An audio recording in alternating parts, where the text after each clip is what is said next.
एक इंडिया में एक बड़ी समस्या डायबिटीज़ के अलावा बढ़ता हुआ कैंसर है। कैंसर का रेट बहुत तेज़ी से बढ़ रहा है। मैं हॉस्पिटल्स में जाता हूँ तो मैं देखता हूँ कि लाइनें लगी हैं, भले ही वो रूरल बैकग्राउंड के हों या वो अर्बन शहरों के हों, लाइनें लगी हुई हैं हॉस्पिटल्स में। कैंसर बहुत तेज़ी से बढ़ता जा रहा है।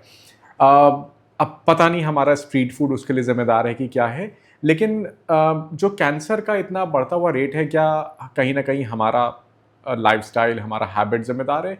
और क्या कुछ अच्छे ऐसे एंटी कैंसर फूड्स हैं जो अपनी डाइट में इंक्लूड कर सकते हैं?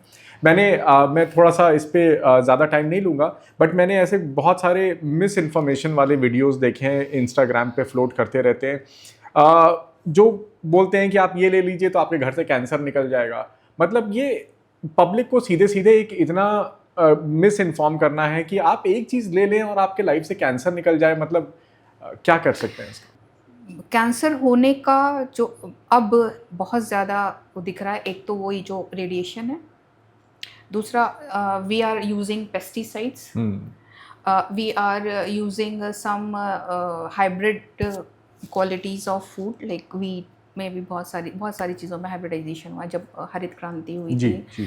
तो बहुत सारी चीज़ें आपको पता ही है कि जब देश आज़ाद हुआ था तो हम लोग बिल्कुल भूखे नंगे थे, ना खाना था, ना बाहर कुछ, से ना इम्पोर्ट करते थे कुछ भी नहीं था। चावल, और वो गेहूँ। लाल गेहूँ आया था, हुँ, फिर उसके साथ कांग्रेस ग्रास भी हुँ। पारनीथियम ले आया पार्थेनियम। गई थी, हुँ, है ना।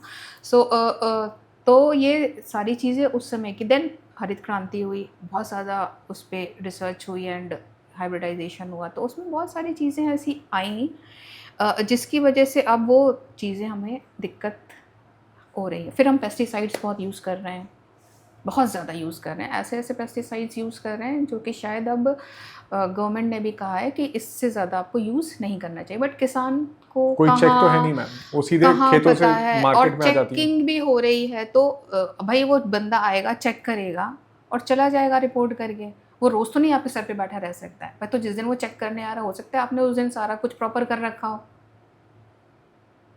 है ना? तो उसको उस दिन तो सब कुछ सही लगा, तो उसने कहा ठीक है, इट्स ओके, आप सही यूज़ कर रहे हो। फिर जब वो चला गया बंदा, आपने फिर वही आपने पीछे पेस्टिसाइड्स से बढ़ा आप दिए। फिर से आप वैसे यूज़ कर ले रहे हो। इवन आपको पता है ऑर्गेनिक फार्मिंग, किसान इतने स्मार्ट अब हो रहे हैं कि बेचने के लिए वो अलग फार्मिंग कर दें और घर में पकाने के लिए वो अलग फार्मिंग करते हैं। अच्छा, खुद वो नहीं खाते हैं जो। खुद वो नहीं खाते, स्मार्ट है। और आप ब्लिंकिट से मंगाते हैं उस चीज़ को, बढ़िया फर्स्ट क्लास तरीके से, नहीं। सो ये सारी जो चीज़ें अब दूसरा प्लास्टिक जो है उसने हमारी ज़िंदगी बहुत आसान कर दी है। हुँ। हर चीज़ हम प्लास्टिक में डिस्पोजेबल, ये खाया पिया ख़त्म कर दिया। ये जो प्लास्टिक है ना, ये बहुत दिक्कत कर रहा है हमें। ये जब चीज़ें जो ख़राब वाली प्लास्टिक्स होती हैं ना, तो जब गर्म चीज़ों से मिलती हैं तो ये माइक्रो प्लास्टिक्स बन, रिलीज़ कर देती हैं। एग्जैक्टली। और वो किसी ना किसी, मैंने देखा है कि होटल से वो प्लास्टिक के थैली में चाय हाँ, वो तो बहुत खतरनाक है। जा रही है, बेचारे में मैं मेरे मन में आता है बेचारा, कितना इसके अंदर माइक्रोस पहुँचेगा प्लास्टिक वाला, क्योंकि वो धीरे धीरे गल गल के ना उसमें वो जा रहा है, राइट। पहले हम लोग कुल्हड़ और ये पत्तल और ये सारी चीज़ें यूज़ कर रहे थे, बायोडिग्रेडेबल था और अच्छा था वो, बट अब हम लोग ज़्यादा एडवांस हो गए हैं ना।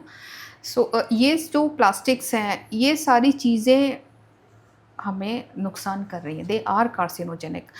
कुछ खाने की चीज़ें अभी जैसे आप स्वीटनर्स और ये सारी चीज़ें, आर्टिफिशियल हुँ, स्वीटनर्स हुँ, आप हुँ। बात कर रहे थे, that is not good for our health, है ना। कुछ इसमें थ्योरीज़ हैं कि क्यों हो जाती है, कि जैसे म्यूटेशन थ्योरी है कि म्यूटेशन हो जाता है, इस वजह से कैंसर्स हो रहे हैं। कुछ इसमें वायरस भी आ रहे हैं, मतलब थ्योरीज़ तो बहुत डिफरेंट है। मेटाबॉलिक थ्योरीज़ हैं हुँ, इसमें कि इसकी वजह से कैंसर हो जाता है, कुछ हार्मोनल डिस्टर्बेंस हो जाते हैं, इस वजह से कैंसर हो जा रहा है, कुछ और भी थ्योरीज़ हैं। बट कैंसर एक्चुअली जब हो रहा है तो हमें उसे क्योर करने के लिए एक तो प्रोटीन डाइट चाहिए होती। अच्छा, मज़ेदार बात ये है कि वही प्रोटीन उस सेल को बढ़ा रहा है और उसी को ख़त्म करने के लिए हमको प्रोटीन भी चाहिए। अच्छा। तो यहाँ पर बड़ा गड़बड़ है मसला।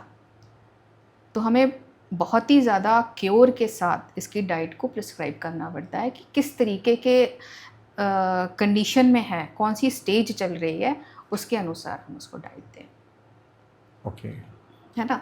तो ये तो कितना कैसा व्यक्ति है, कौन सा वाला कैंसर है, किस स्टेज का है, उसके अनुसार ही हम उसको डाइट बता सकते हैं। हम एक नॉर्मल तरीके से नहीं कह सकते कि तुम्हें ये पार्ट है तो तुम ये खाओ, एक तो जनरल डाइट हाँ, सबके लिए नहीं हो सबके लिए नहीं हो सकती तो है। मैम ये तो एडल्ट्रेशन बहुत ज़्यादा, मिलावट इतनी ज़्यादा बढ़ती आ रही है, हाँ, दूध हाँ, से लेकर हाँ, बच्चों का जो बेबी फूड है वहाँ सब तक पहुँच सब गई सब है। सब सब सब तो ये सारे भी ये कॉजेटिव बिल्कुल एजेंट्स हैं बिल्कुल कैंसर कर बिल्कुल रहे हैं। बिल्कुल बिल्कुल दे आर डूइंग तो लोग कैसे बचें फिर? तो बच्चे के फूड तक में पहुँच गया है और जो डब्बे में आते हैं बेबी पाउडर्स, तो भाई क्या करें? नॉलेज है, आप खरीद रहे हो तभी तो वो बिक रहा है।